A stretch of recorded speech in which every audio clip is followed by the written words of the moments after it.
شهر رمضان الذي أنزل فيه القرآن هدى للناس وبينات من الهدى والفرقان. الحمد للہ وقفا والصلاة والسلام علی رسول اللہ اما وبعد. رمضان المبارک کا مہینہ شروع ہو رہا ہے تو میں کچھ اعمال کچھ عمل ایسے بتانے جا رہا ہوں انشاءاللہ جو ہمیں پہلے کرنے کی ضرورت ہے، جو آج کرنے کی ضرورت ہے، جو اب سے کرنے کی ضرورت ہے، جس کا اب کرنے سے، پہلی رات کرنے سے، پہلے دنوں میں کرنے سے، پہلے عشرے میں کرنے سے بہت زیادہ فائدہ ہے. وہ کون سے عمل ہے؟ کہیں یہ نہ ہو کہ ہم سارا رمضان عمل کرتے رہیں، عبادات کرتے رہیں اور آخر میں ہمیں پتہ چلے کہ ہمارے اعمال ضائع ہو گئے یا برباد ہو گئے، یا ہمارے نامہ اعمال میں کچھ ایسے عمل تھے جن کی وجہ سے ہماری نیکیاں قبول نہ ہو سکیں.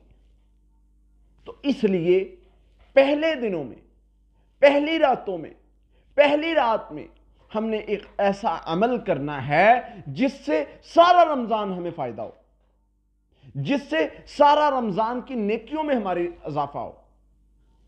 اللہ کے نبی صلی اللہ علیہ وسلم نے فرمایا جیسے ہی رمضان المبارک کا مہینہ آتا ہے جنت کو سجا دیا جاتا ہے، اللہ کے فرشتے جو ہیں وہ زمین پر اترتے ہیں، رحمتوں کے دروازے کھول دیے جاتے ہیں اور بشارتیں، خوشخبریاں، برکتیں، رحمتیں مومنوں کے لیے کھول دی جاتی ہیں.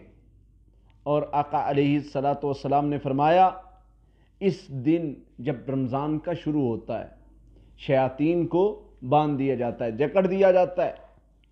تو مومنوں کے لیے اس میں بڑی ہی خیر ہے اور فرشتہ آواز لگاتا ہے یا باغی الخیر اقبل، اے خیر کے متلاشی، اے خیر کو ڈھونڈنے والے، اے اللہ کی رضا کو ڈھونڈنے والے، اللہ کی خوشنودی کو پانے والے، اللہ کی یاد میں رونے والے، اللہ کو پکارنے والے، آجا، آج تیرے لیے ٹائم ہے، آج وقت ہے، آج دن ہے، آج اللہ کو منا لے، خیر حاصل کر لے، آج وقت ہے. اللہ کا فرشتہ تجھے آوازیں دے رہا ہے اور ڈرا رہا ہے دوسری طرف، اے گناہ کرنے والے، اللہ کے گناہ، اللہ کی بغاوت سے ہٹ جا، یہ دن ایسے ہیں، ان دنوں میں بچ جا، یہ جو دن شروع ہوئے ہیں ان دنوں میں بغاوت سے پیچھے ہٹ جا اور خیر کے متلاشی، کوئی خیر ڈھونڈنے والا ہے خیر کو ڈھونڈ لے، خیر کو پا لے، یہ خیر کے دن شروع ہو گئے. تو رمضان کی پہلی رات ہم نے کون سے عمل کرنے؟ یاد رکھیں نبی صلی اللہ علیہ وسلم نے فرمایا قیام اللیل کو لازم پکڑو.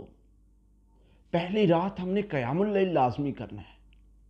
کرنا تو انشاءاللہ پورا رمضان ہے اللہ کے فضل سے، لیکن پہلی رات کے بارے میں میرا جو سمجھانے کا مقصد ہے کہ پہلی رات کرنا کیوں میں تاکید کر رہا ہوں.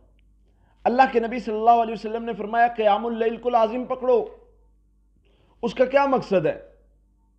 فرمایا یہ رب کے قریب کرنے کا سب سے بہترین ذریعہ ہے، انسان کو اللہ کے قریب کر دیتا ہے، اور دوسرا گناہوں کو بخشوا دیتا ہے، اور تیسرا اللہ کے نبی صلی اللہ علیہ وسلم نے فرمایا یہ نیک لوگوں کا کام ہے. رمضان میں قیام اللیل یہ نیک لوگوں کا شیوا ہے.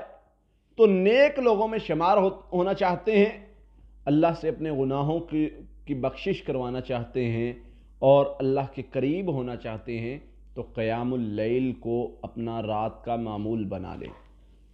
اس سے کیا ہوگا؟ اللہ کے نبی صلی اللہ علیہ وسلم نے فرمایا من قام رمضان ایمانا و احتسابا غفر له ما تقدم من ذنبه. جس بندے نے ایمان کی حالت میں ثواب کی نیت سے قیام کیا، اور سارا رمضان یہ قیام کرتا ہے ثواب کی نیت سے، اللہ تعالیٰ اس کے سارے گناہوں کو معاف کر دیتے ہیں جو پیچھے گناہ ہو چکے. تو قیام کو اپنا معمول بنا لینا ہے. تو سب سے پہلے دن کی میں تاکید کیوں کر رہا ہوں؟ اس میں ایک مسئلہ یہ بھی ہے کہ بعض انسان کی زندگی میں گناہ ایسے ہوتے ہیں جو نیکیوں کو قبول ہونے میں رکاوٹ بن جاتے ہیں. بعض انسان کی زندگی میں گناہ ایسے ہوتے ہیں جن کی وجہ سے اعمال تباہ ہو جاتے ہیں. تو ہم نے پہلی رات پہلے دن اللہ سے ان گناہوں سے معافی مانگنی ہے جن سے اللہ تعالیٰ کی ناراضگی بنی. ان گناہوں سے معافی مانگنی ہے جن کی وجہ سے ہماری نیکیاں برباد ہو سکتی ہیں. ان گناہوں سے معافی مانگنی ہے جن کی وجہ سے ہمارے اعمال برباد ہو سکتے ہیں. اور بھائی یاد رکھیں، ایسے گناہ اگر ہمارے نامہ اعمال میں ہوئے جو ہماری نیکیوں کو ضائع کرنے کا سبب بنے، جن کی وجہ سے اللہ نے کہہ دیا کہ اس کی نیکیوں کی کوئی ضرورت نہیں، اس نے تو فلاں گناہ کیا ہے، ان گناہوں سے معافی مانگنی ہے. یہ پہلی رات. اور اللہ کے نبی صلی اللہ علیہ وسلم نے فرمایا، اللہ تعالی ہر رات آسمان دنیا پر، ہر رات جو ہے وہ آسمان دنیا پر آتے ہیں. پچھلے پہر، تیسرے پہر آسمان دنیا پر آ کر پوچھتے ہیں، مانگو کچھ مانگنے والا، مانگو میں اسے عطا کر دوں. کون ہے جو بخشش مانگے میں اسے بخش دوں؟ کون ہے جو اولاد مانگتا ہے میں اسے اولاد عطا کر دوں؟ کون ہے جو اپنا کچھ بھی کوئی مقصد اللہ کے سامنے رکھے اور اللہ تعالیٰ اس کو اس مقصد کو پورا کر دیں؟ اس لیے آج پہلی رات، آج پہلے عشرے میں ہم نے زور لگا دینا ہے، زور لگا دینا ہے. سید عائشہ فرماتی ہے اللہ کے نبی صلی اللہ علیہ وسلم زور لگا دیتے، کمر کس لیتے رمضان کے آنے پر. ہم نے زور لگا دینا ہے اور اپنے آپ کو، اپنے گناہوں کو معاف کروا لینا ہے. پہلے دن سے، پہلی راتوں سے ہم اپنے گناہوں کو معاف کروا لیں گے. پھر یاد رکھیں، پھر جو ہم اعمال کریں گے کیا ان کا صلہ ملے گا؟ یہ اللہ فرماتے ہیں کہ روزہ میرے لیے ہے، میں ہی اس کا اجر دوں گا. پھر وہ اجر اللہ ہی عطا کریں گے. اللہ سے دعا ہے اللہ تعالی ہمیں ان راتوں کی برکات کو سمیٹنے کی توفیق عطا فرمائے. وآخر دعوانا الحمدللہ رب العالمین. شهر رمضان الذي